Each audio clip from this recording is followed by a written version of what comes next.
Good morning, dear students. Welcome again to this YouTube channel. And today we are going to study the third chapter of class 11's accountancy, that is accounting principle.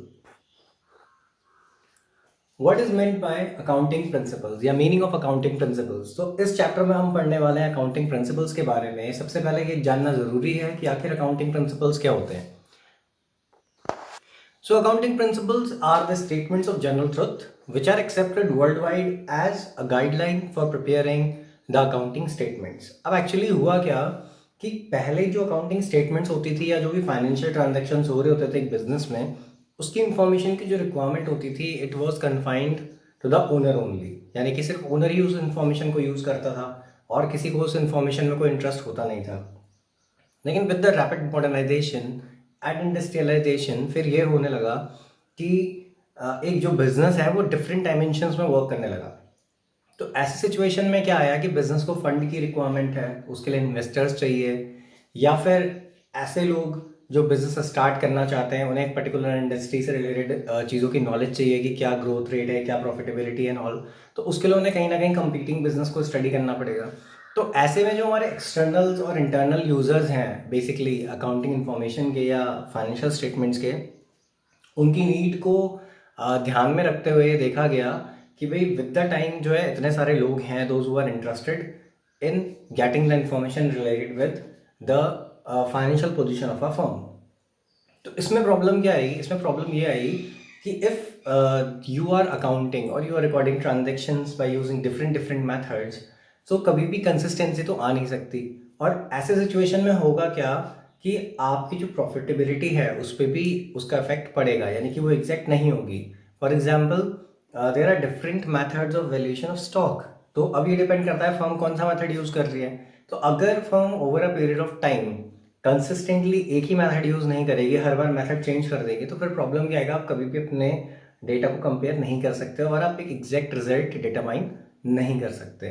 तो accounting principles क्या करते हैं, आपको एक guideline provide करते हैं. ये experience पे बेस्ड हैं और एनालिसिस पे बेस्ड हैं, जिसके बेसिस पे क्या करा गया है, एक सेट ऑफ रूल्स जो है प्रिपेयर करे गए हैं, जिनके बेसिस पे जो फर्म्स होती हैं वो क्या करते हैं, अपने अकाउंट्स को प्रिपेयर करती हैं. तो उससे क्या होता है, कंसिस्टेंसी बनी रहती है and these are accepted world wide. तो उससे आपको एक बेनिफिट और मिलता है, वो ये कि ये सारे के सारे अकाउंटिंग प्रिंसिपल्स जो हैं through out the world apply होते हैं. तो आप इजीली अगर चाहें डेटा कंपेयर करना तो भी कर सकते हैं, या अगर किसी की इन्फॉर्मेशन को स्टडी करना चाहें तो भी कर सकते हैं, बिकॉज सारे जगह प्रिंसिपल्स क्या होंगे, सेम होंगे. इन्हीं को हम गैप भी बोलते हैं, generally accepted accounting principles. So these are the set of rules which are followed while recording and analyzing the transactions of business as well as while preparing the financial statements of the business. These principles are also known as gap. ये मैंने भी बताया था. अब gap का full form क्या है वो हम देखते हैं. सो जो मीनिंग ऑफ गैप है वो है generally accepted accounting principle. Generally accepted accounting principle again जो हमने अभी डिस्कस किया था कि आपको एक ऐसे सेट ऑफ रूल्स चाहिए थे जो through out the world apply हो ताकि कंसिस्टेंसी मेंटेन रहे. तो इसीलिए यहाँ पे उसको नाम जो दिया गया है वो है जनरली एक्सेप्टेड अकाउंटिंग प्रिंसिपल्स, यानी हर कोई इसको जनरली एक्सेप्ट कर लेता है. So moving on to next topic, that is nature characteristics of accounting principle. यानी कि उसके जो अकाउंटिंग प्रिंसिपल्स हैं उसका नेचर या फिर कैरेक्टरिस्टिक हम कह सकते हैं क्या है. तो फर्स्ट पॉइंट जो है हमारा वो ये है, these principles are uniform set of rules or guidelines which are developed to ensure uniformity and easy understanding of accounting information. यानी जो accounting principles हैं वो एक यूनिफॉर्म सेट ऑफ रूल्स हैं, यानी कुछ डेफिनेट सेट ऑफ रूल्स हैं, guidelines हैं, जिनको आप फॉलो करते हैं. और उनको डेवलप इसीलिए किया गया है ताकि तो यूनिफॉर्मिटी रहे, यानी कि कंसिस्टेंसी सेम रहे हर जगह, हर इंफॉर्मेशन को जब आप एनालाइज कर रहे हैं तब. साथ ही साथ वो आपको अकाउंटिंग इन्फॉर्मेशन को इस वे में प्रेजेंट करें कि उसको समझना जो है वो आसान हो जाए. Next feature is principles are man made and have been derived from experiences and logical thinking. These are not laboratory tested and hence they lack universal applicability. अब एक्चुअली क्या है, जो प्रिंसिपल्स हैं ये बेस्ड हैं लॉजिकल थिंकिंग्स पे and experiences पे, और ये मैन मेड है, यानी बनाया इसको हम लोगों ने है अपने एक्सपीरियंसेस के बेस पे. यानी डिफरेंट जो लोग हैं those who are working in the field of accountancy and management, उन्होंने क्या किया, डिफरेंट एक्सपीरियंसेस को समराइज करा, फिर उनको कंपाइल करके कुछ रूल्स बनाए गए, कुछ रेगुलेशंस बनाए गए, जिनको उन्होंने नाम दिया प्रिंसिपल्स का। तो ये जो प्रिंसिपल्स हैं, ये क्या है, लैब टेस्टेड नहीं है, इनको आप टेस्ट नहीं कर सकते। As we have studied in our first chapter also, जहाँ पर हमने अकाउंटिंग की फीचर्स की बात करी थी, वहाँ पर हमने ये पढ़ा था कि अकाउंटिंग जो है that is not natural science. और हमने ये चीज़ डिस्कस भी करी है कई बार कि जो अकाउंटिंग है वो नेचुरल साइंस नहीं है। नेचुरल साइंस का मतलब होता है जो एग्जैक्ट होती है, जैसे कि फिजिक्स है, केमिस्ट्री है, उसमें कुछ रूल्स एंड रेगुलेशंस हैं, कुछ प्रिंसिपल्स हैं और एग्जैक्ट हैं। जैसे लॉ ऑफ ग्रेविटी की हमने पहले ही बात करी थी, तो ग्रेविटी का लॉ हर जगह अप्लाई होगा और सेम वे में अप्लाई होगा। अगर मैं यहाँ पर कोई पेन ड्रॉप करूँगा होगा, अगर आप अपने घर पे ड्रॉप करेंगे पेन तो भी होगा।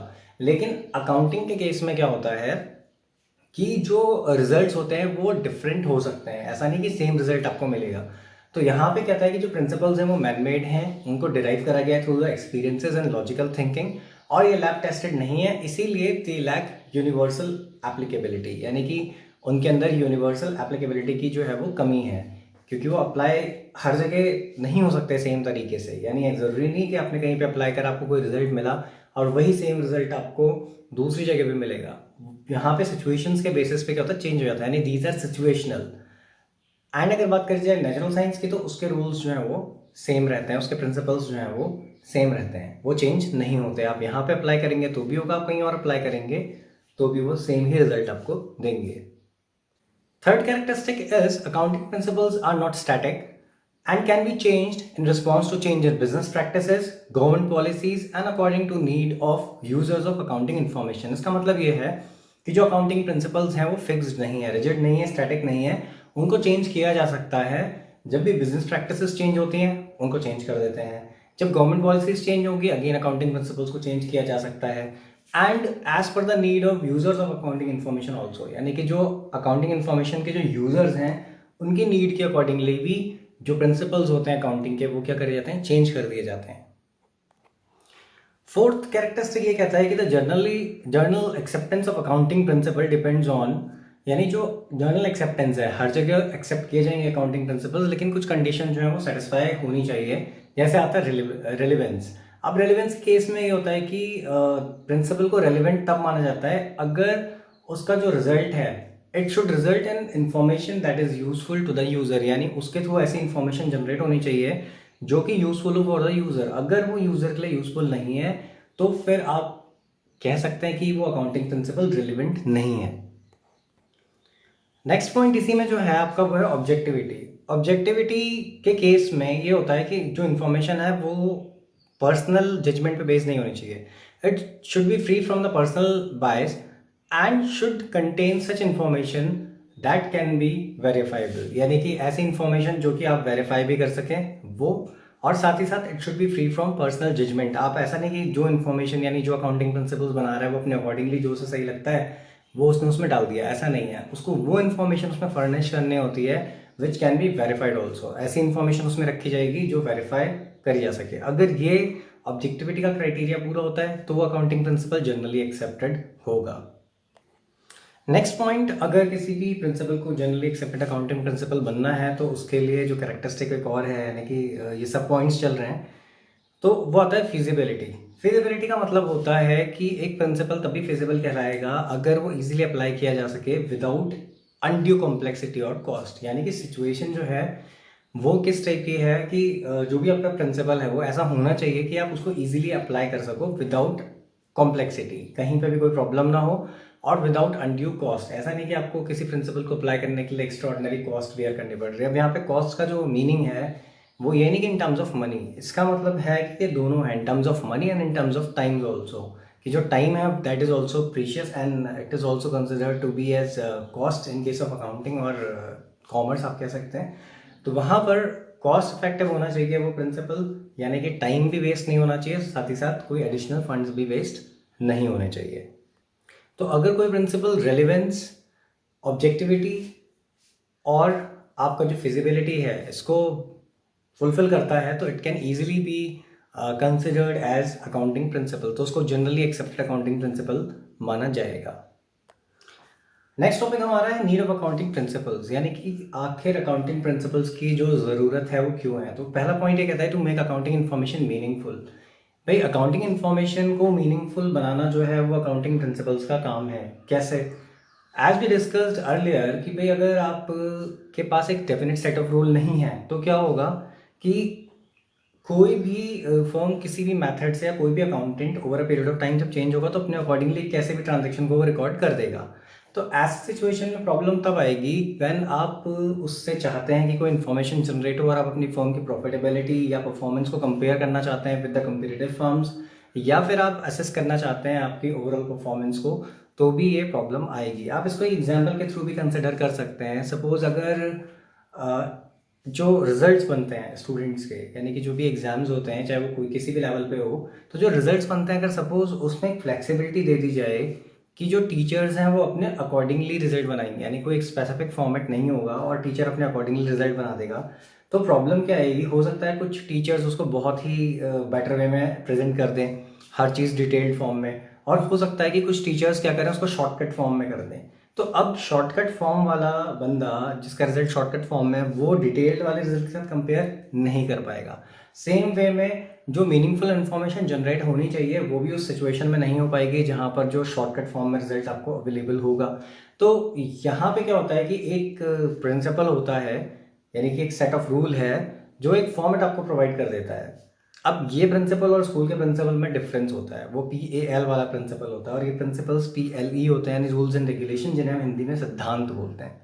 ठीक है, तो ये जो प्रिंसिपल्स होते हैं क्या होते हैं, एक सेट ऑफ रूल्स होते हैं, तो आपको एक फॉर्मेट बता दिया जाता है कि भाई ये इस फॉर्मेट में ही सारी चीज़ें चलेंगी और ऐसा ही होगा। तो उससे क्या होता है कि कंपेयर करना जो होता है वो ईजी हो जाता है, बिकॉज सब जगह एक यूनिफॉर्मिटी जो है वो मेंटेन रहेगी। Next point is to make data comparable. अब अकाउंटिंग प्रिंसिपल्स से ही ये पॉसिबल हुआ है कि डेटा को कंपेयर किया जा सकता है, बिकॉज जब आपको एक कंसिस्टेंसी मिलेगी, यानी कि हर फर्म जो है सेम वे में सेम मेथड के थ्रू रिकॉर्ड कर रही है ट्रांजेक्शन्स को, तो उस सिचुएशन में आप इजीली डेटा जो है कंपेयर कर सकते हैं। देन नेक्स्ट पॉइंट है to enhance the reliability of accounting information. अब इंफॉर्मेशन की जो रिलायबिलिटी होती है उसको एनहांस करना भी जो है वो अकाउंटिंग प्रिंसिपल्स का ही एक पार्ट है। भाई अगर सारी की सारी इन्फॉर्मेशन सेम वे में रिकॉर्ड हुई है, यानी यूनिफॉर्म है, आपको पता है कि मेथड्स जो है यूज़ हो रहे हैं सेम वे में, हर फर्म जो है वो सेट ऑफ रूल्स को फॉलो करे, अकाउंटिंग प्रिंसिपल्स को, कन्वेंशंस को, तो उससे क्या होता है आप भी ये सेटिस्फाइड रहते हैं, एश्योर्ड रहते हैं कि जो इन्फॉर्मेशन है वो रिलायबल है। तो इसीलिए जो प्रिंसिपल जो है अकाउंटिंग के वो इस चीज़ में भी हेल्प करते हैं। आई होप ये कॉन्सेप्ट आपको अच्छे से समझ में आया होगा। Thanks for watching the video.